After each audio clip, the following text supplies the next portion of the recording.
श्री हरि बोलो ग्रंथराज श्रीमद् भगवद गीता जी की जय। श्री परमात्मने नमः। गीता सुगीता कर्तव्या किमन्यः शास्त्र विस्तरया या स्वयं पद्मनाभस्य मुख पद्माद्विनीयः श्रिता। अथ ध्यानम्। शांताकारं भुजग शयनं पद्मनाभं सुरेशं विश्व आधारं गगन सदृशं मेघवर्णं शुभांगम लक्ष्मीकांत कमल नयन योगिभिः ध्यान गम्यम वंदे विष्णु भव भयहरम सर्व लोकैकनाथम। यम ब्रह्मा वरुणेन्द्र रुद्रमृतः स्तुन्वन्ति दिव्यैः स्तवैर्वेदैः सांग पद क्रमोपनिषदे गायन्ति यं सामगाः। ध्यान अवस्थित तद्गतिन मनसा पश्यन्ति य योगिनो यस्यान्तं न विदुः सुर असुरगणा देवाय तस्मै नमः। वसुदेव सुतं देव कंस चाणूर मर्दनम देवकी परमानंदम कृष्ण वंदे जगद्गुरुम। नमस्कार दोस्तों, स्वागत है आप सभी का हमारे चैनल पर, जहां हम श्रीमद् भगवद गीता के श्लोकों का गहन अध्ययन कर रहे हैं। आज हम अध्याय 3 श्लोक 11 पर चर्चा करेंगे। अगर आप पहली बार हमारे चैनल पर आए हैं तो पिछले एपिसोड्स भी देखें ताकि आपको संपूर्ण यात्रा का लाभ मिल सके। कल हमने श्लोक 10 पर चर्चा की थी, जिसमें भगवान श्री कृष्ण ने यज्ञ की महिमा बताई थी। उन्होंने कहा कि प्रजापति ने यज्ञ द्वारा प्रजाओं की सृष्टि की और यह यज्ञ ही उनकी इच्छाओं को पूर्ण करने वाला साधन है। अब हम अध्याय 3 श्लोक 11 पर चर्चा करेंगे। देवान भाव्यतानेन ते देवा भाव्यन्तु वः परस्परम भाव्यन्तः श्रेयः परम वाप्स्यत्। इस श्लोक में भगवान श्री कृष्ण कहते हैं कि यज्ञ द्वारा तुम देवताओं को संतुष्ट करो और देवता तुम्हें संतुष्ट करेंगे। इस परस्पर संबंध से तुम परम कल्याण को प्राप्त करोगे। यह श्लोक यह दर्शाता है कि मनुष्य और देवताओं के बीच परस्पर सहयोग का संबंध है। यज्ञ के माध्यम से हम देवताओं को प्रसन्न करते हैं, जो बदले में हमें हमारी आवश्यकताओं की पूर्ति में सहायता करते हैं। यह कर्म और प्राकृतिक शक्तियों के संतुलन को इंगित करता है, जिसमें परस्पर सहयोग और संतुलन से संसार में कल्याण संभव होता है। भगवद गीता अध्याय 3 श्लोक 11। श्लोक 11। देवान भाव्यतानेन ते देवा भाव्यन्तु वः परस्परम भाव्यन्तः श्रेयः परम वाप्स्यत्। उच्चारण की विधि। देवान भाव्यत अनेन ते देवा भाव्यन्तु वः परस्परम भाव्यन्तः श्रेयः परम अवाप्स्यत्। 11। अनेन अर्थात इस यज्ञ के द्वारा, देवान अर्थात देवताओं को, भाव्यत अर्थात उन्नत करो, और ते अर्थात वे, देवा अर्थात देवता, वह अर्थात तुम लोगों को, भाव्यन्तु अर्थात उन्नत करें, परस्परम अर्थात एक दूसरे को, भाव्यन्तः अर्थात उन्नत करते हुए, एवं अर्थात इस प्रकार, निःस्वार्थ भाव से, यूयम अर्थात तुम लोग, परम अर्थात परम, श्रेय अर्थात कल्याण को, अवाप्स्यत अर्थात प्राप्त हो जाओगे। देवान भाव्यतानेन, यहाँ देव शब्द उपलक्षक है, अतः इस पद के अंतर्गत मनुष्य, देवता, ऋषि, पितर आदि समस्त प्राणियों को समझना चाहिए। कारण कि कर्मयोगी का उद्देश्य अपने कर्तव्य कर्मों से प्राणी मात्र को सुख पहुंचाना रहता है। इसलिए यहाँ ब्रह्मा जी संपूर्ण प्राणियों की उन्नति के लिए मनुष्यों को अपने कर्तव्य कर्म रूप यज्ञ के पालन का आदेश देते हैं। अपने अपने कर्तव्य का पालन करने से मनुष्य का स्वतः कल्याण हो जाता है। गीता 18वें अध्याय का 45वां श्लोक। कर्तव्य कर्म का पालन करने के उपदेश के पूर्ण अधिकारी मनुष्य ही हैं। मनुष्यों को ही कर्म करने की स्वतंत्रता मिली हुई है, अतः उन्हें इस स्वतंत्रता का सदुपयोग करना चाहिए। ते देवा भाव्यन्तु वः, जैसे वृक्ष, लता आदि में स्वाभाविक ही फूल फल लगते हैं, परंतु यदि उन्हें खाद और पानी दिया जाए तो उनमें फूल फल विशेषता से लगते हैं। ऐसे ही यजन पूजन से देवताओं की पुष्टि होती है, जिससे देवताओं के काम विशेष न्यायप्रद होते हैं। परंतु जब मनुष्य अपने कर्तव्य कर्मों के द्वारा देवताओं का यजन पूजन नहीं करते, तब देवताओं को पुष्टि नहीं मिलती, जिससे उनमें अपने कर्तव्य का पालन करने में कमी आ जाती है। उनके कर्तव्य पालन में कमी आने से ही संसार में विप्लव अर्थात अनावृष्टि अतिवृष्टि आदि होते हैं। परस्परम भाव्यन्तः इन पदों का अर्थ यह नहीं समझना चाहिए कि दूसरा हमारी सेवा करे तो हम उसकी सेवा करें, प्रत्युत यह समझना चाहिए कि दूसरा हमारी सेवा करे या न करे, हमें तो अपने कर्तव्य के द्वारा उसकी सेवा करनी ही है। दूसरा क्या करता है, क्या नहीं करता, हमें सुख देता या दुख, इन बातों से हमें कोई मतलब नहीं रखना चाहिए, क्योंकि दूसरों के कर्तव्य को देखने वाला अपने कर्तव्य से च्युत हो जाता है। परिणामस्वरूप उसका पतन हो जाता है। दूसरों से कर्तव्य का पालन करवाना अपने अधिकार की बात भी नहीं है। हमें सबका हित करने के लिए केवल अपने कर्तव्य का पालन करना है और उसके द्वारा सबको सुख पहुंचाना है। सेवा करने में अपनी समझ, सामर्थ्य, समय और सामग्री को अपने लिए थोड़ी सी भी बचाकर नहीं रखनी है। तभी जड़ता से सर्वथा संबंध विच्छेद होगा। हमारे जितने भी सांसारिक संबंधी माता पिता, स्त्री पुत्र, भाई भौजाई आदि हैं, उन सबकी हमें सेवा करनी है। अपना सुख लेने के लिए ये संबंध नहीं है। हमारा जिनसे जैसा संबंध है उसी के अनुसार उनकी सेवा करना, मर्यादा के अनुसार उन्हें सुख पहुंचाना हमारा कर्तव्य है। उनसे कोई आशा रखना और उन पर अपना अधिकार मानना बहुत बड़ी भूल है। हम उनके ऋणी हैं और ऋण उतारने के लिए उनके यहाँ हमारा जन्म हुआ है। अतः निस्वार्थ भाव से उन संबंधियों की सेवा करके हम अपना ऋण चुका दें, यह हमारा सर्वप्रथम आवश्यक कर्तव्य है। सेवा तो हमें सभी की करनी है, परंतु जिनकी हमारे पर जिम्मेवारी है उन संबंधियों की सेवा सबसे पहले करनी चाहिए। शरीर, इंद्रियां, मन, बुद्धि, पदार्थ आदि अपने नहीं हैं और अपने लिए भी नहीं हैं, यह सिद्धांत है। अतः अपने अपने कर्तव्य का पालन करने से स्वतः एक दूसरे की उन्नति होती है। कर्तव्य और अधिकार संबंधी मार्मिक बात। कर्मयोग तभी होता है जब मनुष्य अपने कर्तव्य के पालन पूर्वक दूसरे के अधिकार की रक्षा करता है। जैसे माता पिता की सेवा करना पुत्र का कर्तव्य है और माता पिता का अधिकार है। जो दूसरे का अधिकार होता है वही हमारा कर्तव्य होता है। अतः प्रत्येक मनुष्य को अपने कर्तव्य पालन के द्वारा दूसरे के अधिकार की रक्षा करनी है तथा दूसरे का कर्तव्य नहीं देखना है। दूसरे का कर्तव्य देखने से मनुष्य स्वयं कर्तव्यच्युत हो जाता है, क्योंकि दूसरे का कर्तव्य देखना हमारा कर्तव्य नहीं है। तात्पर्य है कि दूसरे का हित करना है, यह हमारा कर्तव्य है और दूसरे का अधिकार है।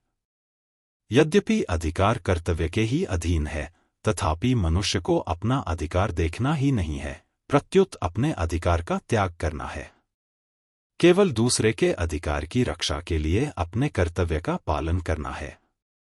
दूसरे का कर्तव्य देखना तथा अपना अधिकार जमाना लोक और परलोक में महान पतन करने वाला है। वर्तमान समय में घरों में, समाज में जो अशांति, कलह, संघर्ष देखने में आ रहा है, उसमें मूल कारण यही है कि लोग अपने अधिकार की मांग तो करते हैं, पर अपने कर्तव्य का पालन नहीं करते। इसलिए ब्रह्मा जी देवताओं और मनुष्यों को उपदेश देते हैं कि एक दूसरे का हित करना तुम लोगों का कर्तव्य है। श्रेयः परम वाप्स्यथ, प्रायः ऐसी धारणा बनी हुई है कि यहाँ परम कल्याण की प्राप्ति का कथन अतिशयोक्ति है, पर वास्तव में ऐसा नहीं है। अगर इसमें किसी को संदेह हो तो वह ऐसा करके खुद देख सकता है। जैसे धरोहर रखने वाले की धरोहर उसे वापस कर देने से धरोहर रखने वाले से तथा उस धरोहर से हमारा किसी प्रकार का संबंध नहीं रहता, ऐसे ही संसार की वस्तु संसार की सेवा में लगा देने से संसार और संसार की वस्तु से हमारा कोई संबंध नहीं रहता। संसार से माने हुए संबंध का विच्छेद होते ही चिन्मयता का अनुभव हो जाता है। अतः प्रजापति ब्रह्मा जी के वचनों में अतिशयोक्ति की कल्पना करना अनुचित है। यह सिद्धांत है कि जब तक मनुष्य अपने लिए कर्म करता है, तब तक उसके कर्म की समाप्ति नहीं होती और वह कर्मों से बंधता ही जाता है। कृतकृत्य वही होता है जो अपने लिए कभी कुछ नहीं करता। अपने लिए कुछ भी नहीं करने से पाप का आचरण भी नहीं होता, क्योंकि पाप का आचरण कामना के कारण ही होता है। तीसरे अध्याय का 37वां श्लोक। अतः अपना कल्याण चाहने वाले साधक को चाहिए कि वह शास्त्रों की आज्ञा के अनुसार फल की इच्छा और आसक्ति का त्याग करके कर्तव्य कर्म करने में तत्पर हो जाए, फिर कल्याण तो स्वतः सिद्ध है। अपनी कामना का त्याग करने से संसार मात्र का हित होता है। जो अपनी कामना पूर्ति के लिए आसक्ति पूर्वक भोग भोगता है, वह स्वयं तो अपनी हिंसा, पतन करता ही है, साथ ही जिनके पास भोग सामग्री का अभाव है, उनकी भी हिंसा करता है, अर्थात दुख देता है। कारण कि भोग सामग्री वाले मनुष्य को देखकर अभावग्रस्त मनुष्य को उस भोग सामग्री के अभाव का दुख होना स्वाभाविक है। इस प्रकार स्वयं सुख भोगने वाला व्यक्ति हिंसा से कभी बच नहीं सकता। ठीक इसके विपरीत पारमार्थिक मार्ग पर चलने वाले व्यक्ति को देखकर दूसरों को स्वतः शांति मिलती है, क्योंकि पारमार्थिक संपत्ति पर सबका समान अधिकार है। निष्कर्ष यह निकला कि मनुष्य कामना आसक्ति का त्याग करके अपने कर्तव्य कर्म का पालन करता रहे तो ब्रह्मा जी के कथनानुसार वह परम कल्याण को अवश्य ही प्राप्त हो जाएगा।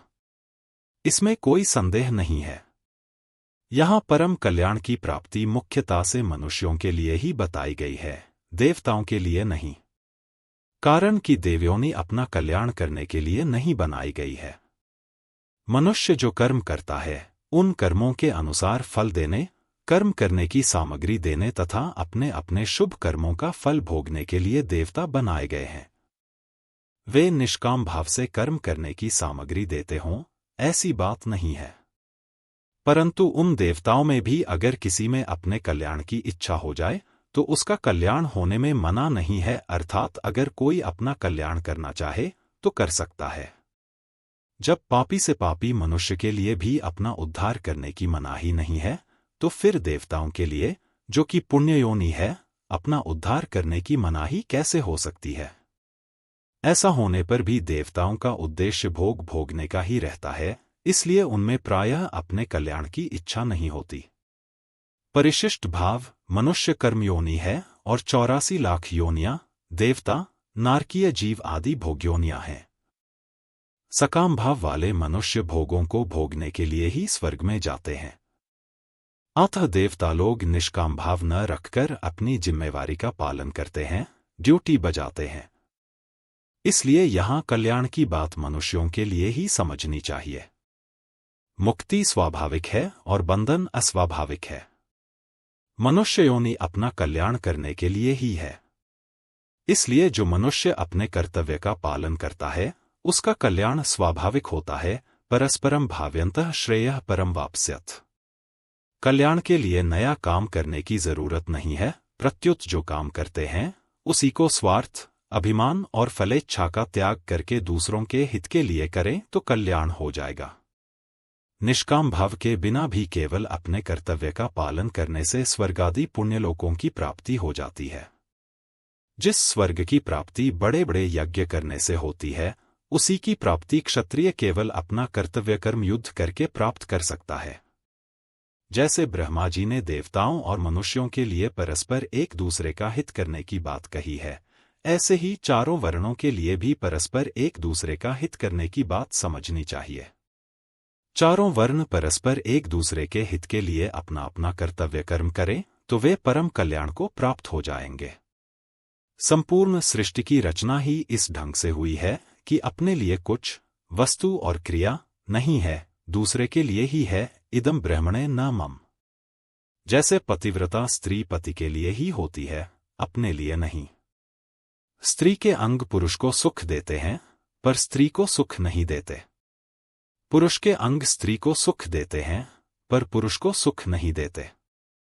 माँ का दूध बच्चे के लिए ही होता है, अपने लिए नहीं, और बच्चे की चेष्टाएं माँ को सुख देती हैं, बच्चे को नहीं।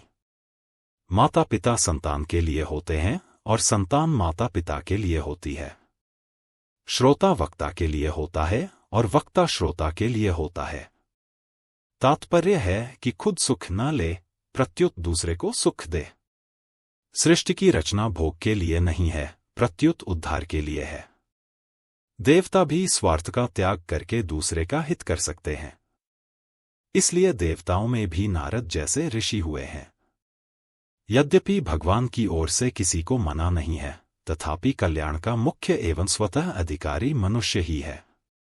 एक शंका हो सकती है कि हम तो दूसरे का भला करें, पर दूसरा हमारा भला न करके बुरा करे तो परस्परम भाव्यंतः कैसे होगा? इसका समाधान है कि हम दूसरे का भला करेंगे तो दूसरा हमारा बुरा कर सकेगा ही नहीं। उसमें हमारा बुरा करने की सामर्थ्य ही नहीं रहेगी। अगर वह बुरा करेगा भी तो पीछे पछताएगा, रोएगा। अगर वह हमारा बुरा करेगा तो हमारा भला करने वाले, हमारे साथ सहानुभूति रखने वाले कई पैदा हो जाएंगे। वास्तव में किसी का बुरा करने का विधान कहीं नहीं आता। मनुष्य ही द्वेष के कारण दूसरे का बुरा करता है। परस्परम भाव्यंतः यह मनुष्यता की बात है। इसके न होने से ही मनुष्य दुख पा रहे हैं। कल के एपिसोड में हम श्लोक 12 पर चर्चा करेंगे, जहां भगवान श्री कृष्ण देवताओं से प्राप्त आशीर्वाद और मनुष्य के कर्तव्यों के बीच संबंध पर चर्चा करते हैं। इस महत्वपूर्ण चर्चा के लिए कल का एपिसोड देखना न भूलें। दोस्तों, अगर आपको हमारा यह वीडियो पसंद आया हो तो इसे लाइक करें और चैनल को सब्सक्राइब करना न भूलें। हमें कमेंट्स में बताइए कि आपने आज के श्लोक से क्या सीखा। साथ ही कल के श्लोक की चर्चा में आपसे मिलेंगे। तब तक के लिए धन्यवाद। खास ऑफर और खास बात यह है, अगर आपके कमेंट पर 100 लाइक्स मिलते हैं तो आपको 2 महीने का YouTube प्रीमियम सब्सक्रिप्शन बिल्कुल मुफ्त मिलेगा। तो अपने दोस्तों और परिवार के साथ शेयर करें और उन्हें भी इस चर्चा में शामिल करें। धन्यवाद और फिर मिलेंगे एक नए ज्ञान के साथ।